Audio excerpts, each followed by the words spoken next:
Hi guys, ఈ video విలేజెస్లో ఉండే ఆడంగుల కోసము. ఈ అమ్మ ఆడంగులు మీరు కూడా లేడీసే కదమ్మా. కానీ ఒక అమ్మాయికి ఎవరైనా జన్మనిస్తే అయ్యో మగబిడ్డ అయితే బాగుండు, అయ్యో మగబిడ్డ అయితే బాగుండు. ఎందుకమ్మా అలా ఆలోచిస్తారు? ఓన్లే ఆడబిడ్డ అయితే రేపు కాడ పెళ్లి చేసి వేరే వాళ్ళ ఇంటికి వెళ్ళిపోతుంది. అదే మగబిడ్డ అయితే మన ఇంట్లోనే ఉంటాడు కదా. ఇన్నాక పాత చెప్పు తీసుకొని మెల్లి మీద పండబెట్టి కొడతాడనమాట. కరెక్ట్, దానికోసమే మీకు కావాల్సింది మగబిడ్డ కదా. అమ్మాయిలు వాని నెమ్మదిగా అంతరిక్షానికి పోతున్నారమ్మా. మీరు ఇంకా వీధుల్లో కూర్చొని ముచ్చట్లు పెట్టుకుంటున్నారు విలేజెస్లో. అయ్యో మాకు కోట్ల కోట్ల ఆస్తులు ఉండయ్యా, వారసత్వం ఉండాలప్ప, లేకపోతే వేరే వాళ్ళు వచ్చి తినేసిపోతారు. వేరే వాళ్ళు అంటే ఎవరమ్మా? అమ్మాయికి వచ్చే మొగుడు ఎవరు? మీవాడు కదా. తినకూడదా వాడు? ఏ అబ్బాయి తినలా? అబ్బాయి అయితే ఏ తప్పు చేసినా మనం వెనకేసుకురావచ్చు, అమ్మాయిని వెనకేసుకురాలేమా?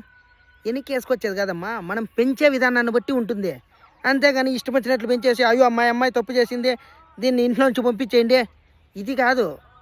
ఈ సిటీస్లోను టౌన్లోను కన్నా ఎంతోమంది అమ్మాయిలు జాబులు చేస్తున్నారమ్మా. మీరు ఇంకా విలేజెస్లో పేడ తప్పులు ఎత్తించుకుంటా ఉన్నారు.